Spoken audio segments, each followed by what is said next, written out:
Okay, so welcome everyone. Today we're going to be talking about preparing for our upcoming virtual career fair that'll be taking place next Friday, which is March 5th from 11 a.m. to 2 p.m. Pacific Standard Time. Just to give you an overview of what we're going to talk about today, those of us that are presenting are going to introduce ourselves. We'll go over some virtual fair basics and 5 steps that you can take to feel prepared for the fair. I'm going to do a live demonstration on a student account of actually registering for the fair so that you can see the steps that you'll take as you sign up for your sessions and as you prepare to attend the fair. And then we'll talk about preparing your pitch. Lauren with International Student Services is also going to talk about work authorization for folks that applies to. Then we'll go over best practices and a checklist for you all to prepare for the fair and answer any questions that you may have at the end. So for quick introductions, my name is Jillian. I use she, her pronouns, and I am the coordinator of career services and outreach here at Woodbury University. We also have presenting with us today, Catherine. Hi, I'm Catherine Roussel. I'm the Director of Outreach for the School of Architecture. And we also have Teresa. Hi, I'm Dr. Bilyat. I'm the Assistant Dean for the School of Business. And Lauren.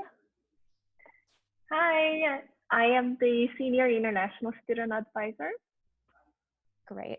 And do we have our other presenters with us yet? I think that might be it. Okay, but just so that you all are aware, this is a collaborative effort, the career fair and this presentation today between the School of Architecture, School of Media Culture and Design, School of Business, College of Liberal Arts, International Student Services, and Career Services. So this all has been a really collaborative effort to make sure that everyone is well represented and that everyone can get something out of this presentation and out of our upcoming career fair. So just to cover the basics for what a virtual career fair is, it's an online event where our employers are showing up to meet with you all. This could be to hire for jobs, and this could be just to network and to give you best practices for their company if you're going to apply in the future, or just for that field in general so that you can have more information about all of that.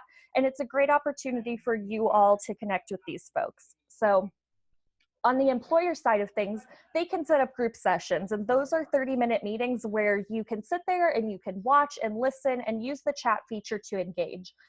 These 30-minute group sessions are really helpful to give you a lot of information about a company. So usually they will have some kind of presentation or they will have some kind of topic that they'll be covering with you. So they'll go over that for a larger chunk of that 30 minutes.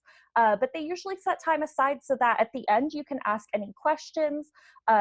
You know, you'll be able to interact with the employer through that chat feature, and it's a great way to learn broadly about a company rather than one-on-one meetings, which is the next type of session that employers can set up. These are just you and the recruiter discussing a company or a position, getting to know each other, networking, and these are 10 to 20 minutes long. The important part to keep in mind for here is that Handshake automatically sets these up to be 10-minute blocks, but it will not kick you out of the call until you hit the 20-minute mark. So that's why we say that they are 10 to 20 minutes long. So keep that in mind as you're scheduling them, that that time can run up to 20 minutes, but Handshake specifically sets those to be 10-minute blocks. And there's a lot of benefits to our virtual career fair, right? The plus side, of course, there's no waiting in long lines because you're going to register for everything in advance and it's all going to be online from your computer. The benefit as well of the fact that it's online is that you'll be able to see all of our employers in advance and know which employers you're going to speak with in advance. So that allows you the opportunity to prepare for these conversations with employers. So you're not just showing up the day of unsure of who you're going to talk to or what you're going to bring up.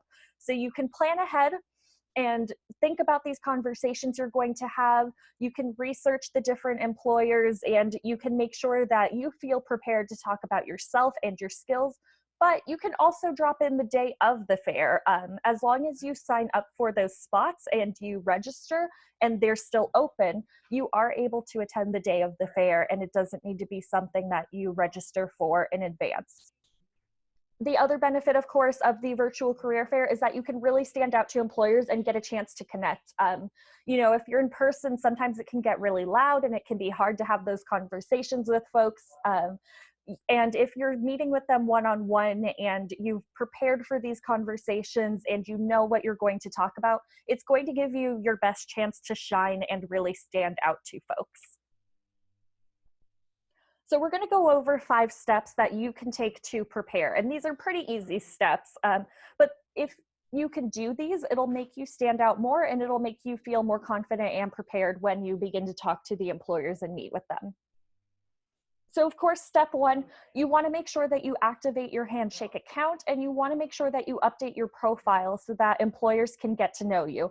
You'll see to the right-hand side, this is an example of what it looks like when you have a complete profile. Your Handshake account has a completion bar on there that shows how complete or incomplete your profile is.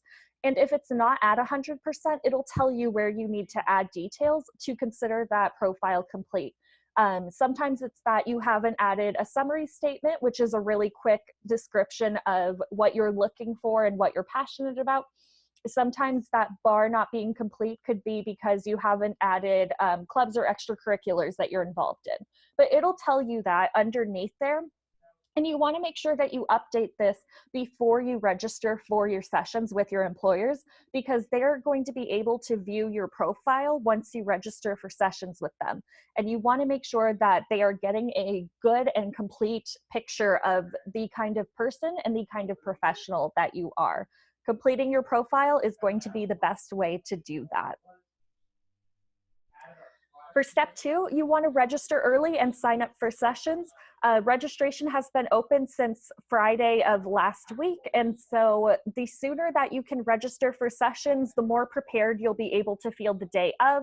Remember, we talked about earlier, you can still drop in the day of as long as you sign up for sessions and as long as those spots are available and open. But if you register early, you're going to be able to confirm that those spots are open and available, and that's going to give you the best chance to meet with the employers that you're interested in. One point that I do want to note here, though, is that for many of our employers, this is their first time using the Handshake platform. And so a lot of them are still creating their schedules. So you'll want to make sure that you're checking this regularly to make sure that the sessions are showing up that you're interested in. Step 3, of course, you want to learn about the employers that you're going to meet with, and you want to think of questions that you can ask them and practice this with friends, family members, professors, or you can always make an appointment with career services or other career professionals on campus. You'll be able to see a bio of the different employers that we have. So you can see the FBI here.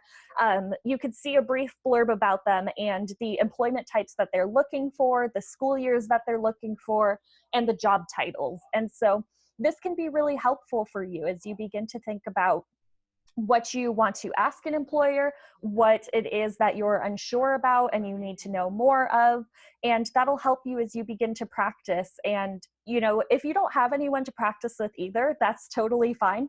I would encourage you to practice in front of a mirror, to practice recording yourself and playing it back, or even just practicing saying it out loud so you can see what feels most natural and where you maybe need to work on articulating your skills more. But just thinking about the different areas where you can talk to employers and see what points you want to address with them. Another great thing that you can do here too is go to their website or look up and see if they've been in the news recently. Look at their mission statement so that way you get a more complete view of who the employer is rather than just this little bio that they've filled out on the Handshake platform. Step 4, day of the career fair, you want to find a quiet place to sit and limit any of your distractions. That's, in general, that's a best practice as we're doing this whole online Ring Central Zoom thing anyways.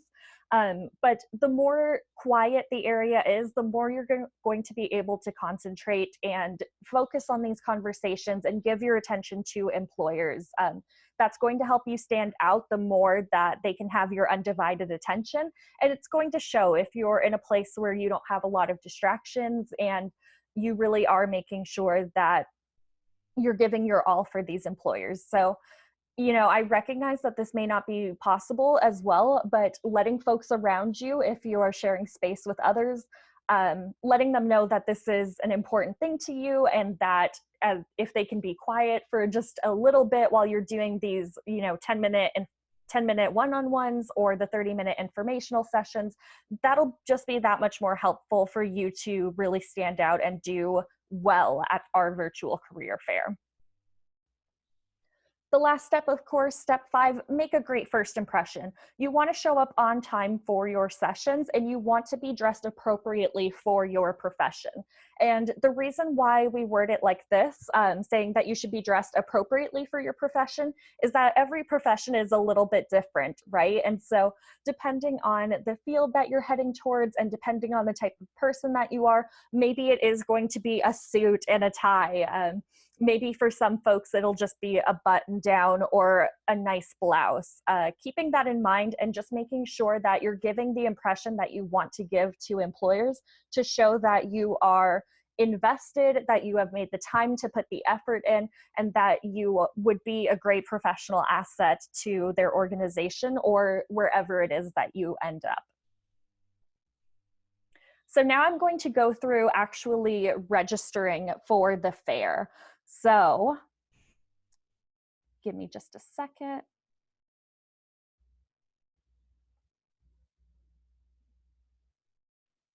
Okay, so this is what your Handshake platform should look like. You will see this main homepage where you can see all these different tabs, including jobs, employers, and community.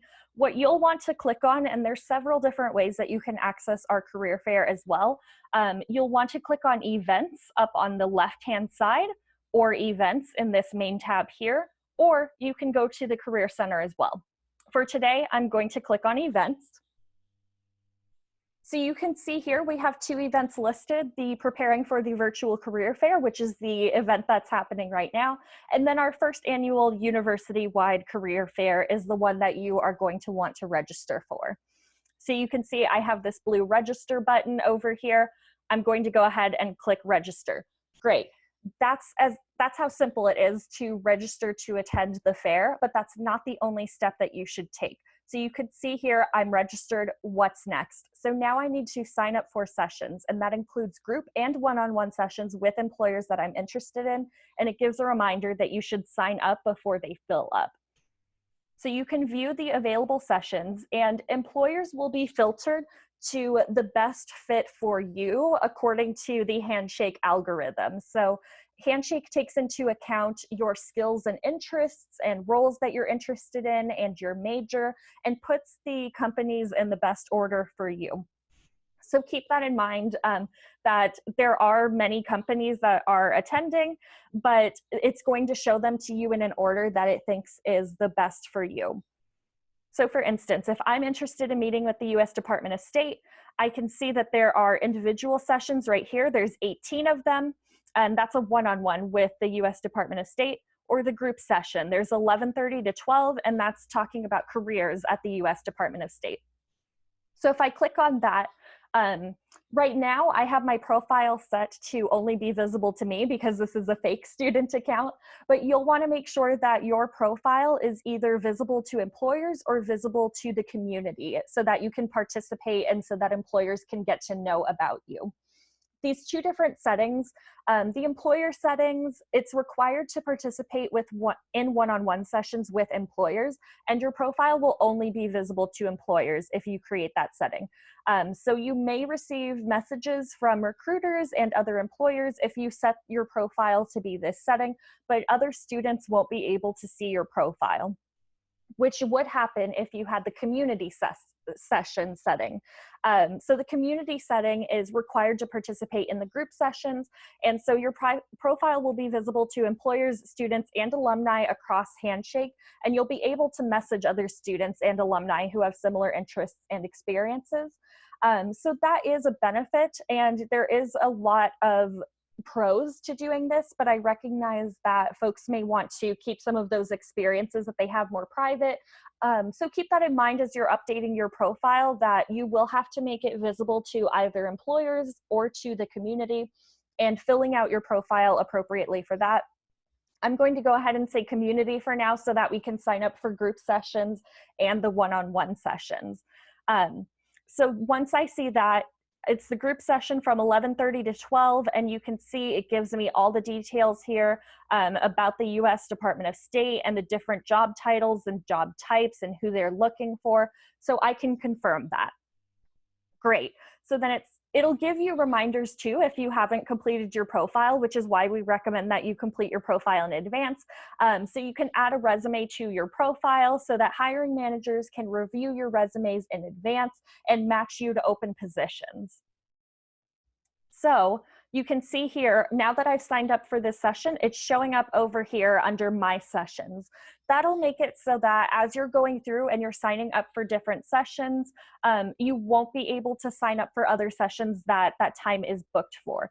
So you'll notice here, if I were doing something with Walt Disney, I can't sign up for the 11:40 or the 11:50 because I have that group session that I'm doing from 11:30 to 12.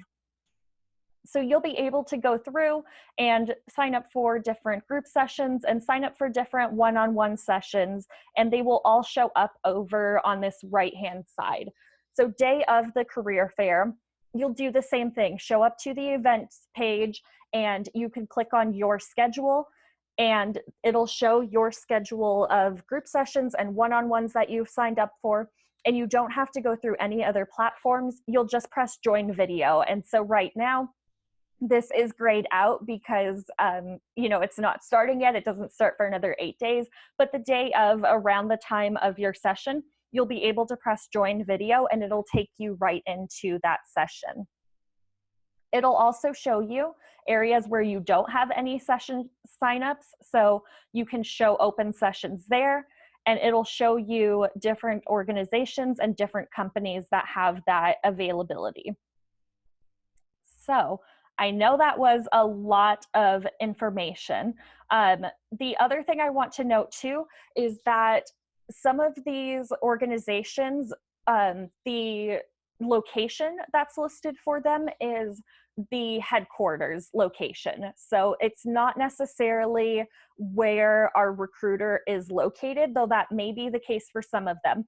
But the Walt Disney Company, for instance, our representative that's going to be there, Liz, is a Woodbury alum. And so she's not necessarily in Florida. And same thing to keep in mind with some of these others is the location that's showing up is just the headquarters for the organization. And you'll want to talk with the employer to get a better idea of where these internships are and where they're taking place. So I'm going to take us back to our PowerPoint.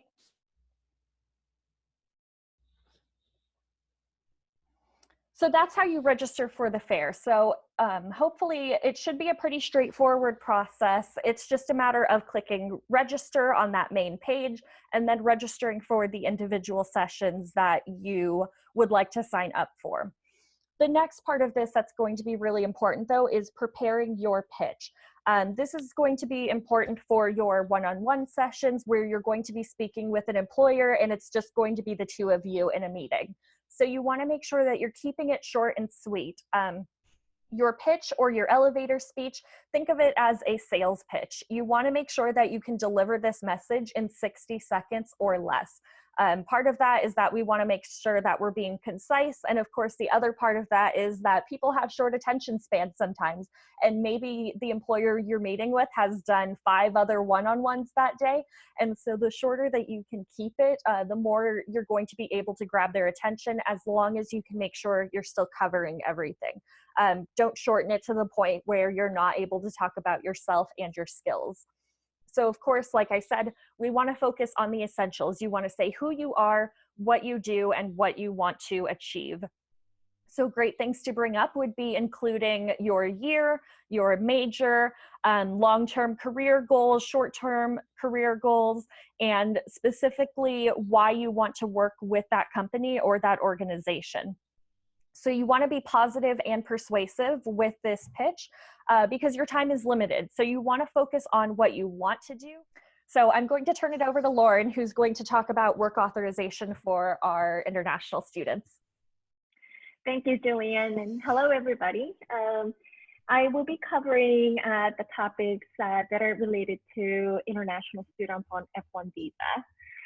Okay, so under the employer profile, you are going to see 3 different types of work authorization required by those employers.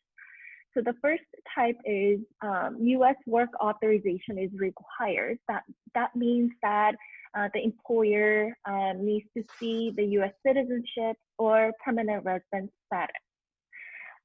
Second is U.S. work authorization is required, but the employer is willing to sponsor candidates. That means that the employer is designated sponsor for work visas such as H-1B or other work visas. So if you get hired by one of these employers, then there is a chance that you could request for change of status. The last type that you might see is the U.S. work authorization is required, but the employer is accepting OPT or CPT candidates. That means that they are willing to hire international students who have been approved for OPT or CPT. As an international student, you have to be authorized for OPT or CPT before starting any employment. So if you want to learn more about the requirements and the process, please feel free to reach out to me and then I can share more information with you. And the last item that you might want to keep in mind when you search for employers is the employment type. So you will see full-time or part-time job status. Full-time is only allowed during the summer or the winter break for students who have CPT authorization. If you have been approved for OPT, you can definitely apply for this full-time job anytime. And for the part-time job, which is allowed during academic semesters, summer and the winter break pretty much throughout the whole year, this is allowed for both CPT and OPT students. And part-time means that you are going to be working less than 20 hours a week. So again, please feel free to reach out to me with any questions related to employment requirements for international students, and I will be more than happy to meet with you. Okay, I'm going to turn the floor back to Jillian. Thank you so much, Lauren. So again, just to go over some really quick best practices, and I'll turn this over to my co-hosts as well to talk about this. Catherine, did you want to talk about some of these points here?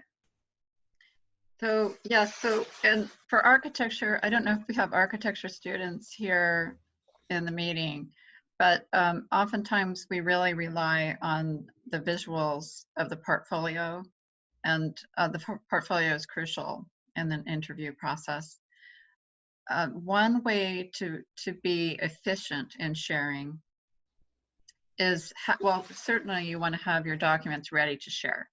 So I've been in meetings and students couldn't find their document. So you want to have your documents ready to share, and you can have them lined up as 2 side-by-side PDFs on one tab. Or they're 2 tabs, but they're side by side on one Acrobat window. And that allows you to go through, switch from the resume to the portfolio and back again. Then the second bullet point is definitely don't share your entire desktop, at least visually. And I've heard different things about this, that sometimes you need to share your desktop in order to view full screen. But if you want to have your desktop cleaned off, the other way is you have your documents open, ready to share. You click on share, and then you click on your document, and then you hit share again, and that way they'll only see your document. So they won't see your favorite sports team. So this is the way of managing your interview and keeping it on topic. Managing the process. Oh, I did touch on that. I see this, I'm continuing. The employer may have, you don't know the pace that they're going to want to look through things. Some may go through really quickly and others may not. So try to adjust to the pace that your the employer wants to view things, and let them guide the conversation. So 3 examples. Mainly, I want to say you don't want to try to show them everything, because there really isn't very much time to do that. But you could show them a variety of different things, like showing them some design studio work, but also technical drawings, which we talked about in the interview today, but we didn't look at them very closely. But those are the kinds of drawings you're going to be doing most often in an entry-level position. So they want to see that work. Schedule your sessions appropriately. Okay, that has to do more with overall, like, is this right, Jillian? You have 3 hours and you can do the 30-minute sessions, or you can do one-on-ones. Probably you're going to do a combination. So if there's a firm, like a big firm that you know you want to see their presentation, you're going to sign up for their 30-minute group session. Mm-hmm. Well, that leaves you 2.5 hours to fill with one-on-ones or another group session. But just look at your overall schedule and see how you can maximize that to your interest. And I think we were saying not to do back-to-back, like if you think you're going to do back-to-back 10-minute interviews and do 18 interviews in 3 hours, I think that might be a bit much.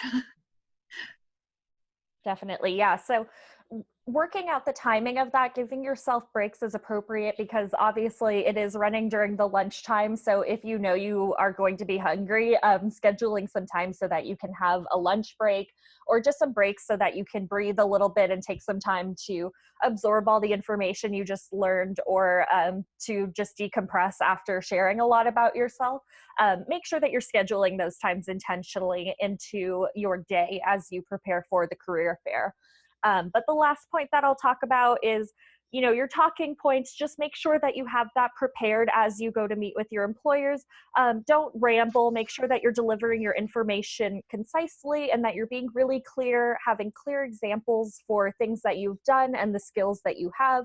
And make sure that, of course, you have to talk about yourself. You have to give the employer an idea of who you are and what you could provide to a company, but you want to make that connection to how you can help the company rather than just talking about yourself.